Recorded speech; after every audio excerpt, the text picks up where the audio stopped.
Hello guys, welcome to my at cook channel. আজকে আমি শীতের সবজির সঙ্গে শুটকি মাছের একটা ঘেট বানিয়ে আপনাদের সঙ্গে শেয়ার করব। খুবই সুন্দর আর সহজ একটা রেসিপি, যা খেতেও অনেক অপূর্ব লাগে।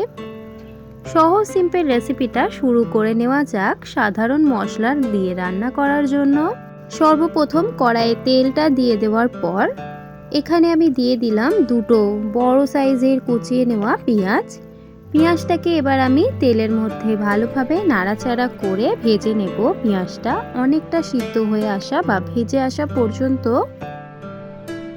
পেঁয়াজটা যেহেতু অনেকটাই সরু সরু করে কুচিয়েছি, তাই ভেজে নিতে বেশি সময় লাগবে না। 3 থেকে 4 মিনিট ভালোভাবে অনবরত নাড়াচাড়া করে ভেজে নিয়েছি। দেখতেই পাচ্ছেন পেঁয়াজটা কিন্তু ব্রাউন হয়ে এসেছে। এই পর্যায়ে দিয়ে দিচ্ছি আমি 1 চা চামচ হলুদ গুঁড়ো, দিয়ে দিচ্ছি এখানে 1 চা চামচ পরিমাণে লঙ্কা গুঁড়ো। এটা কিন্তু কাশ্মীরি গুঁড়ো লঙ্কা নয়, এটা ঝাল লঙ্কার গুঁড়ো দিয়েছি, এবং জিরে গুঁড়ো 1 চা চামচ পরিমাণে দিয়ে দেওয়ার পর দিয়ে দিলাম স্বাদ পরিমাণে নুন, এবং এখানে আমি 1.5 চা চামচ আদা এবং রসুনের পেস্ট দিয়ে দিচ্ছি।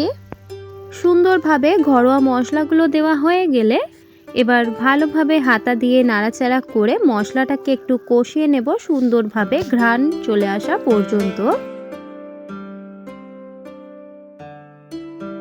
মশলাটা নাড়াচাড়া করে নেওয়ার পর যখন আদা এবং রসুনের কাঁচা গন্ধটা চলে যাবে, সেই পর্যায়ে আমি একটা মিডিয়াম সাইজে কুচিয়ে নেওয়া টমেটো এবং এখানে গরম জল দিয়ে ভালোভাবে শুটকি মাছগুলোর স্কিনটা পরিষ্কার করে নিয়েছি।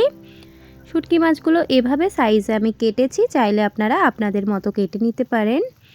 সমস্ত শুটকি মাছ এখানে আমি দিয়ে দিলাম। শুটকি মাছের পিস ছিল দুটো। এই শুটকিটাকে তরোয়াল শুটকি বলে, এটা লম্বা এবং চওড়া হয়, খেতেও খুব দারুণ লাগে। এবার টমেটো এবং শুটকি মাছটাকে ভালোভাবে কষিয়ে নিচ্ছি তেল বেরিয়ে আসা পর্যন্ত। শুটকি মাছটাকে তেলের মধ্যে নাড়াচাড়া করে নেওয়ার কারণ, শুটকি মাছটা কিন্তু অনেকটাই শক্ত হয়। তেলের মধ্যে এভাবে মশলার সঙ্গে ভালোভাবে নাড়াচাড়া করে নিলে শুটকি মাছের যে একটা গন্ধ হয় সেটা কিন্তু আর থাকে না, আর সিদ্ধও হয়ে যায়। সুন্দরভাবে 2 থেকে 3 মিনিট তেল বেরিয়ে আসা অবধি নাড়াচাড়া করে নেওয়ার পর এবার আমি মাছটাকে সিদ্ধ হতে দেব অল্প একটু জল অ্যাড করে।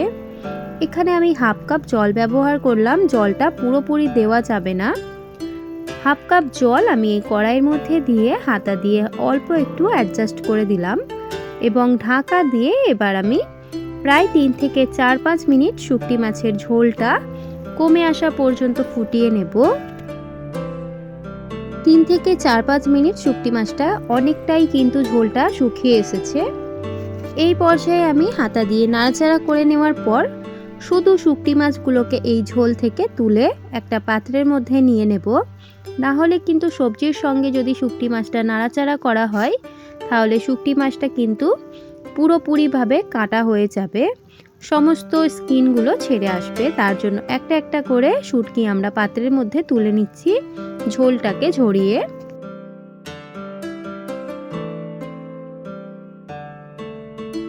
ঝোল থেকে সমস্ত শুটকি মাছটা দেখুন আমি এই পাত্রের মধ্যে তুলে নিয়েছি।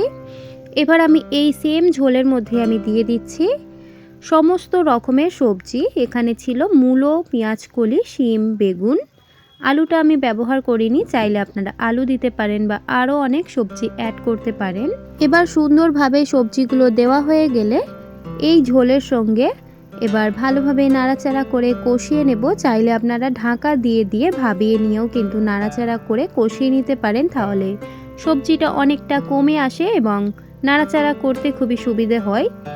প্রথমে আমি হাতা দিয়ে ভালোভাবে মশলাটাকে সবজির চারিদিকটায় লাগিয়ে দিচ্ছি, তারপর আমি ঢাকা দিয়ে দিয়ে ভালোভাবে কষিয়ে নেব সমস্ত সবজি সিদ্ধ হয়ে আসা পর্যন্ত। সবজিতে যদি নুন কম মনে হয় তাহলে নুন দিয়ে দিতে পারেন এক্সট্রা করে।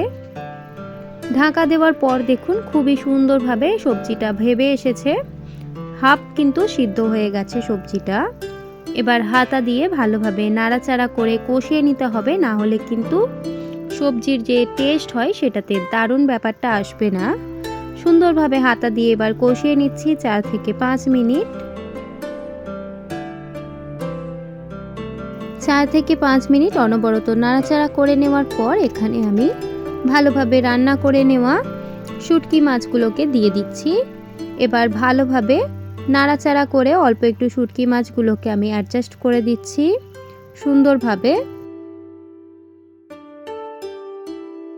শুটকি মাছটা সমস্ত দেওয়া হয়ে গেলে এখানে আমি হাতা ধুয়ে ভালোভাবে জল দিয়ে দিচ্ছি, কারণ হাতার মধ্যে অনেক মশলা ছিল। পরিমাণ মতো জল দিয়ে নেবেন, যতটা পরিমাণে আপনারা চান যে সবজি গলে যাক ততটা পরিমাণে এখানে জল দিতে হবে। এখানে আমি প্রায় 1.5 কাপ জল দিয়েছি। 1.5 কাপ জল দিয়ে এবার ভালোভাবে একটু অ্যাডজাস্ট করে দিচ্ছি যাতে নিচেরটা জলটা সমস্ত যাতে পৌঁছে যায়, কড়াইয়ে ধরে না যায় সবজিটা, সেটার জন্য সুন্দরভাবে নাড়াচাড়া করে অ্যাডজাস্ট করে দেওয়ার পর এবার ঢাকা দিয়ে 10 থেকে 15 মিনিট ঝোলটা শুকিয়ে আসা পর্যন্ত অপেক্ষা করব। 10 থেকে 15 মিনিট পর ঢাকা খুললাম। দেখুন সুন্দরভাবে ঝোলটা কমে এসেছে এবং কালারটাও কিন্তু উপরে ভেসে উঠেছে, তেল মশলাগুলো সুন্দরভাবে হয়েছে। এই পর্যায়ে আমি যদি গ্যাসটাকে অফ করে রাখি সবজিগুলো আরও জল টেনে নেবে এবং গাঢ় হয়ে যাবে। এভাবে করেই কিন্তু শিম শুটকি বা শুটকির ঘেট আপনারা রান্না করে নিতে পারেন বাড়িতে খুবই সহজভাবে। আশা করি আমি আপনাদের কিছু শেখাতে পেরেছি। যদি আপনাদের ভালো লেগে থাকে এই ভিডিওটা তাহলে অবশ্যই লাইক, শেয়ার এন্ড সাবস্ক্রাইব করে দেবেন। যদি আমার চ্যানেলে আপনারা নতুন হয়ে থাকেন অবশ্যই চ্যানেলটিকে সাবস্ক্রাইব করে আমার পাশে থাকবেন। দেখা হবে নেক্সট ভিডিওতে। আজকের এই ভিডিওটা দেখার জন্য আপনাদেরকে অনেক অনেক ধন্যবাদ।